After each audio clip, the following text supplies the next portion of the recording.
Pantheon, the artisan of war. The peerless warrior known as Pantheon is a nigh unstoppable paragon of battle.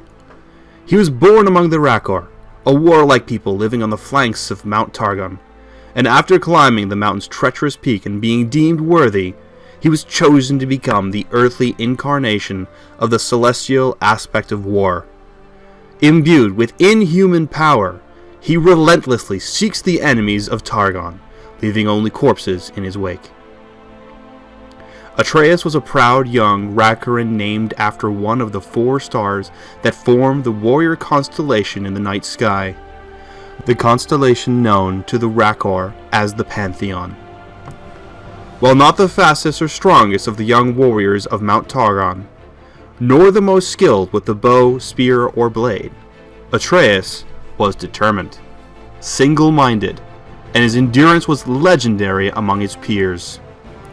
Every day before dawn, while the others slept, he rose to run the treacherous paths of Mount Targon, and he was ever the last to leave the training ground at night, his arms leaden from blade work. A fierce rivalry developed between Atreus and another young Rakoran, a boy called Pylus. Born into a line of renowned warriors, Pylus was skillful, strong, and popular. He seemed destined for greatness, and none his age could best him in the fighting circle. Only Atreus refused to back down, pushing himself up from the ground to fight on, bloodied and bruised, even after being knocked down again and again. While this earned Atreus the respect of his grizzled instructors, it gained him the enmity of Pylus, who took Atreus' unrelenting defiance as a lack of respect. Atreus was shunned by his peers and suffered numerous beatings from Pylus and his followers, though he endured it with stoic resilience. He kept his growing ostracism a secret from his family, knowing it would only cause them pain. On an early winter patrol, a day's march from their village, the young warriors and their trainers came upon the smoking ruin of a Rakoran outpost. Blood stained the snow, and bodies lay strewn across the ground. A hasty retreat was ordered, but it was too late. The enemy was already upon them. Clad in furs and heavy iron armor, the outsiders sprang from beneath the snow, axes flashing in the cold light. None of the young warriors had completed their training, and their superiors were all graybeards, well past their prime. Yet several enemies were slain for every one of their own that fell. Nevertheless, the outsiders outnumbered them, and the Rakor were cut down one by one. Pylus and Atreus fought back to back, the last of the Rakor still standing. Both were injured and bleeding. The battle would be over in moments, yet they knew they had to warn the village. Atreus plunged his spear into a barbarian's throat, while Pylus cut down 2 more, creating a momentary gap in the circle of enemies. Atreus told Pylus to go, saying that he would hold their enemies off so Pylus could get away. With no time to argue, Atreus was already charging the enemy. Pylus ran. Atreus fought hard, but as a heavy axe slammed into his chest, he finally fell and slipped into unconsciousness. Atreus awoke, not in the celestial afterlife as he had expected, but upon the mountain where he had fallen. The sun had dropped behind the surrounding peaks, and a fresh layer of snow covered him. Numb and barely lucid, he pushed himself to his feet. He picked his way between the bodies of the fallen Rakor, but all were dead. Worse, Pylus lay some way off, a throwing axe embedded in his back. Word had not reached their village.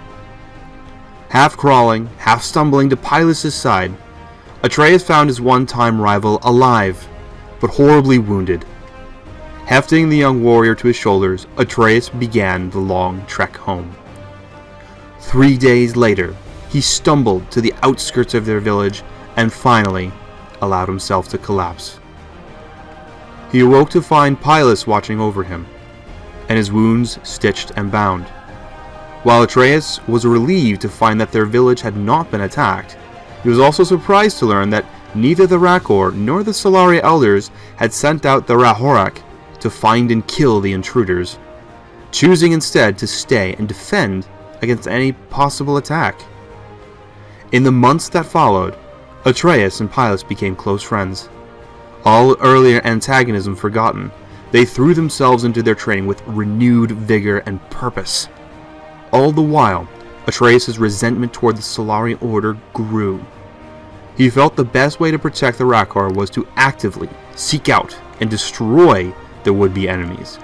But the new leader of the Solari's warriors, a former member of his own tribe, Leona, preached a different form of protection, which Atreus felt was weak and passive. As with all young Rakorians, Atreus and Pylus had grown up hearing stories of great heroes climbing to the peak of Mount Targon and being blessed with great power. Having passed the arduous Rakoran warrior rites together, the pair began to train in earnest towards making the ascent themselves.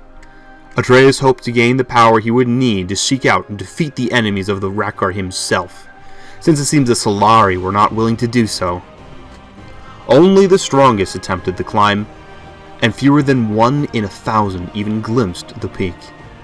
Nevertheless, Atreus and Pylus joined a larger group gathered from all the Rakoran villages scattered around the foothills of the mountain, and began the ascent. As they set off, the sun turned dark as the silver moon passed before it. Some saw this as an ill omen, but Atreus took it as a sign he was on the right path, that his beliefs about the Solari were correct.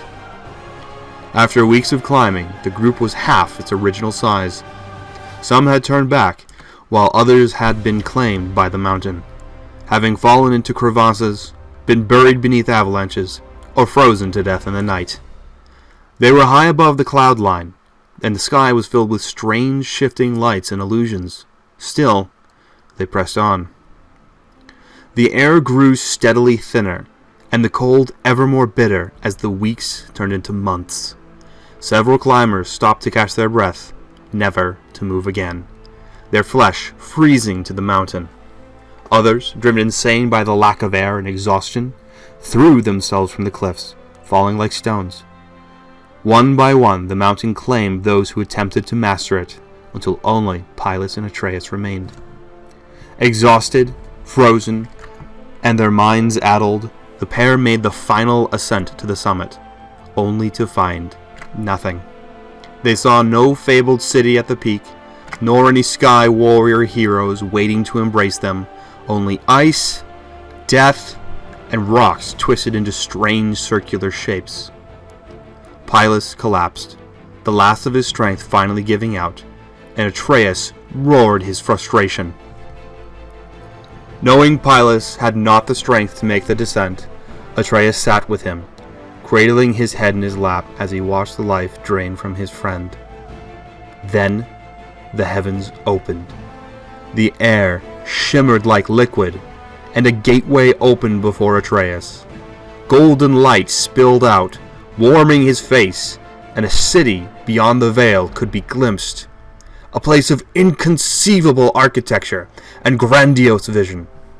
A figure stood waiting for him, hand outstretched. Tears of awe ran down Atreus' face. He would not have left his friend, but as he looked down, he saw that Pylus had died in his arms, a beatific smile upon his face. Atreus stood, closed his friend's eyes, and laid him gently on the melting snow. He stepped forward to meet his guide, walking through the veil of reality to the real Targon. Months passed. On the lower flanks of the mountain, it was assumed Atreus and Pylus had died, along with everyone else who had attempted the ascent. They were mourned, but this was nothing unusual, nor was it unexpected. Only once in a generation did someone return with power from the top of the mountain.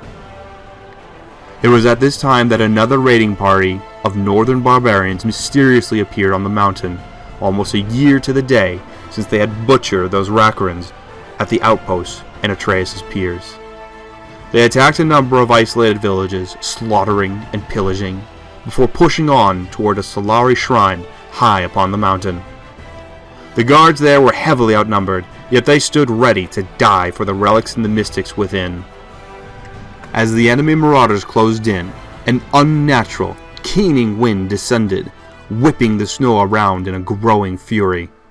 The swirling clouds parted, exposing the full majesty of Mount Targon at the epicenter of the storm. Warriors on both sides struggled to maintain their footing, shielding their eyes against the ice storm as a ghostly, glowing city appeared in the heavens at the mountain's apex.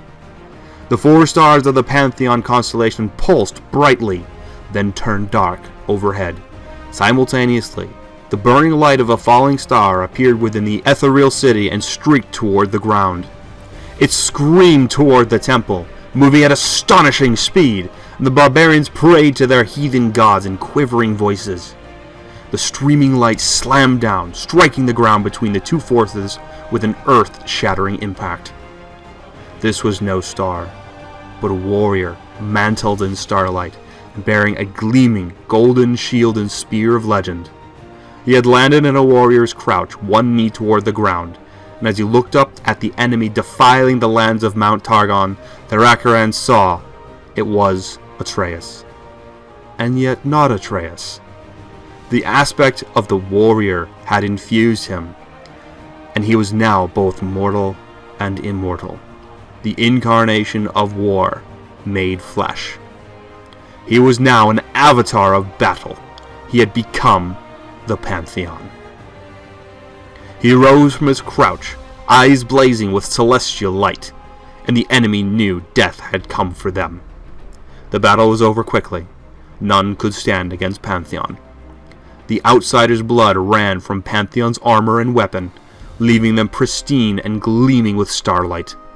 His enemies defeated, Pantheon marched into the roaring ice storm and disappeared.